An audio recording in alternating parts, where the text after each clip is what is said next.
Well, this is a little bit about sensationalism. We've talked about this. You did videos on Trump and how he used to attack everybody in the primary, and then I think everybody's they're like, oh, I wish we could get back to the days where, politics was about the policies and it wasn't attacking character and stuff like that. And I happened to stumble upon this John McCain video that I want to show you because I think it's awesome. I don't know if, Justin, you have it teed up. We're scared. We're scared of an Obama presidency, and I'll tell you why. I'm concerned about someone that cohorts with domestic terrorists such as Ayers. I have to tell you, he is a decent person and a person that you do not have to be scared as President of the United States. Now, look. But it's also like he's an Arab. He's like, no, he's not. He's decent. Well, no, because he's cutting off. It was the birth certificate thing. Remember, he's not a U.S. citizen. I don't trust him. And I watched it. I was like, man, that's awesome that he didn't take the cheap shot. He defended his opponent, and he lost. Mm-hmm. And I was like, oh man, this would be so great. Like I love for politicians to get back to this, to defending each other's character and just having policy debates. And I think if Trump had run instead of him in that election, he probably would have beaten Obama because he would have just. Oh, I don't know about that. Aggressively Obama was amazing as a candidate. He would have just trumped it though. He would have just stirred up all that birther shenanigans. Yeah. He just would have gone for stuff that wasn't true. He definitely would have done better than John McCain. Let's put it that way. And so I was watching this and I went, well, this is a bummer because that's awesome and admirable, and you wish it would be how people would run in the future, but also apparently not a good strategy if you actually want to be president. This is what sucks about democracy is that, and look, I'm just picking on her, that she gets to vote just as much as anyone else. And if she's in a state that is hotly contested like Florida, her vote counts. And me being in California, my vote just doesn't count. Thanks to the Electoral College. So it is a huge bummer that democracy has built into it. I mean, we've talked about this in the past. It is democracy as a universal perfect good is an idea that is new. And I think that there is something to the fear of populist government. Now, I don't have a better solution in terms of, we'll just have a couple of technocrats or elite people do it because they seem to be screwy and they'll just create stuff that benefits them. But it's there's a lot of issues with letting, even if you had perfect democratic votes of things, like you'd see horrible governance. Like, honestly, I wonder if we could destroy the world faster if we had a democratic vote on just so many issues. Yeah. I don't want to move away too quickly, but I was reminded of you doing it of Dave Portnoy, we talked about how he's like received a bunch of these allegations against him, and he's succeeding by playing the dirty game instead of, like, he could have just been like, these aren't true. I'm not going to talk about X, Y, and Z. I'm not going to poke. But instead, he has thrown everything at the wall. And like one of them, he retweeted a guy who said, like, these guys at, Business Insider, Morning Brew admit to using misinformation. And I clicked the link, and it was a guy saying, like, the way to go viral is just, you got to just throw a lot of darts and see what sticks.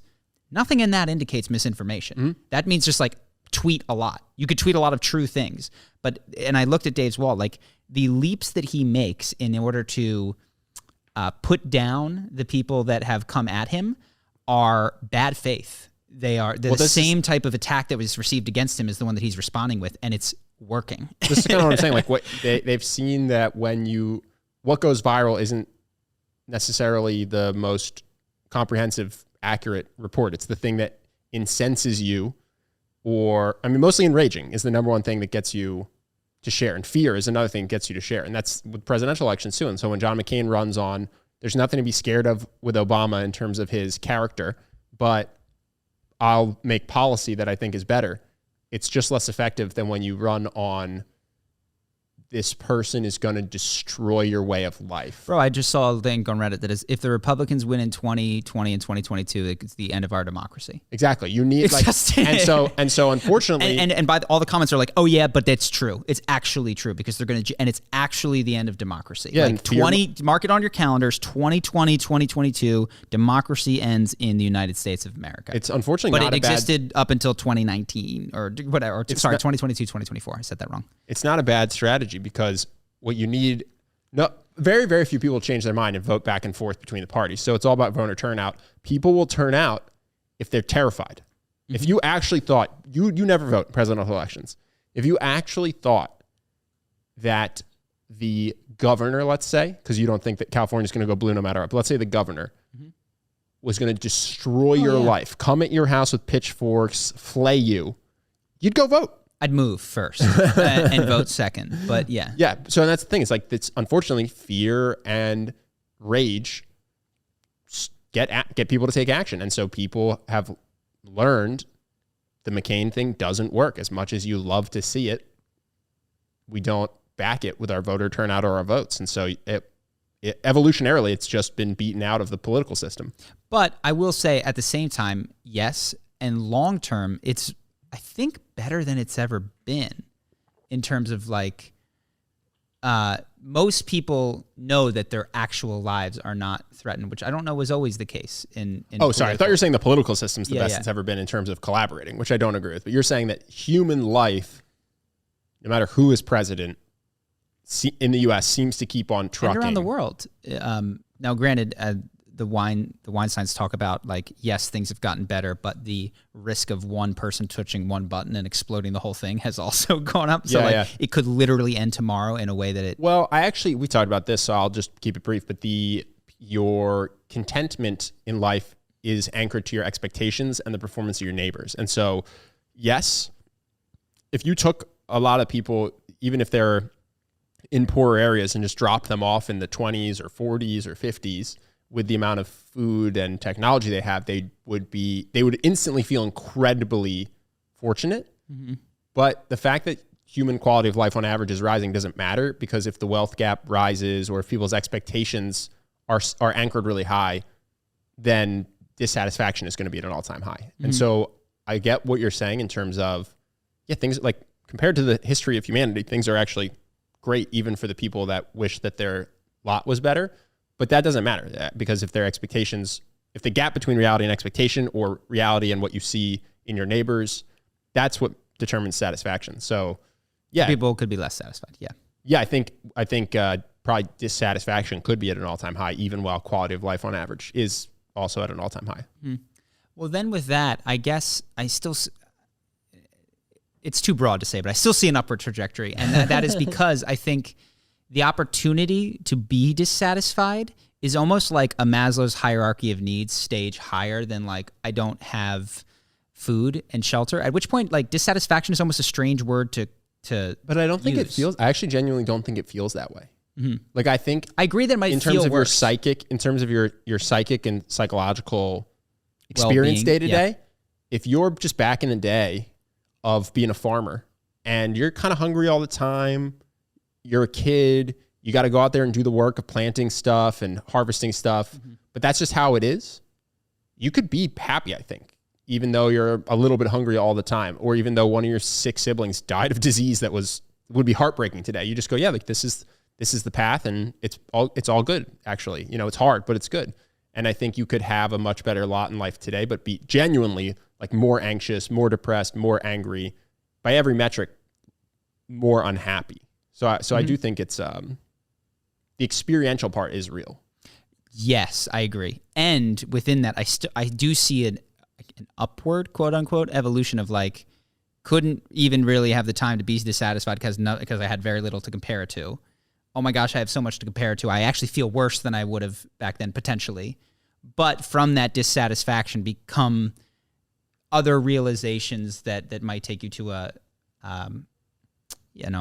Maslow's hierarchy or spiral dynamics higher level. Yeah. But unfortunately, there's also could be some generations in between of just like, man, this sucks, and I'm totally dissatisfied because other people have more than me, and they have better plastic surgery than I do. And NFTs have really bummed me out in terms of the next stage of human evolution, because I, for a while, was of the mindset that between VR and AI, we would reach a point where there was no scarcity. Mm-hmm. Just for the first time in human existence, abundance for everyone.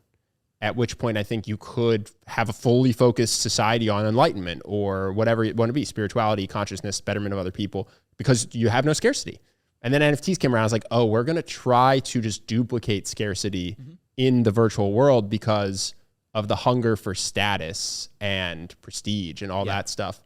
So in terms of like that upward trajectory that you were just talking about, it could be the case, but it'll be slower, I guess, than I thought. When I saw that come out, I was like, oh, we're just going to try really hard to replicate this wealth gap in the VR world. Naval talks about it and in a way that made more sense to me, which is like, look, we still have most of our lives in the physical space. And so having a digital world that doesn't closely analog to the physical space doesn't make sense yet, because there is real world scarcity. And so when an artist makes a piece, it took him he has a scarce amount of time and a scarce amount of resources and energy with which to do that. So being able to recreate that scarcity at this stage in the digital world is important, because we still live primarily in a real world of scarcity, such that if we got to a point where we had increasing abundance in the real world, it would make more sense to map that to the digital world, which I thought was an interesting take. But I had but then that's the same. So unfortunately, that's the same problem we had pre-VR, which is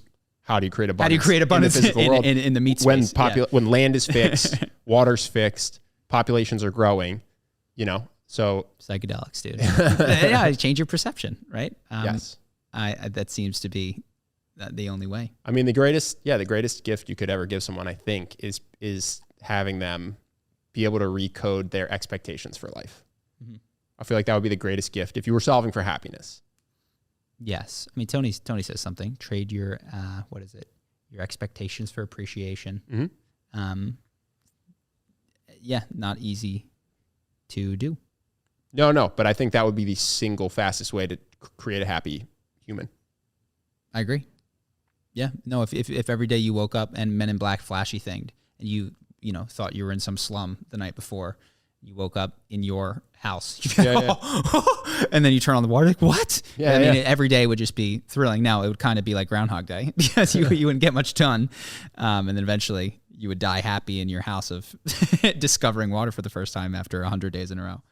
Hope that you guys enjoyed that clip. If you want to see more like this and have us do more podcasts, we are 100% funded by our generous patrons. And if you'd like to contribute, there's a link in the description, and we'll have one pop up on the screen right here so that we can do more podcasts where we have fun conversations and hopefully some deep ones like this. Either way, hope that you enjoyed the video, and I will see you in the next one.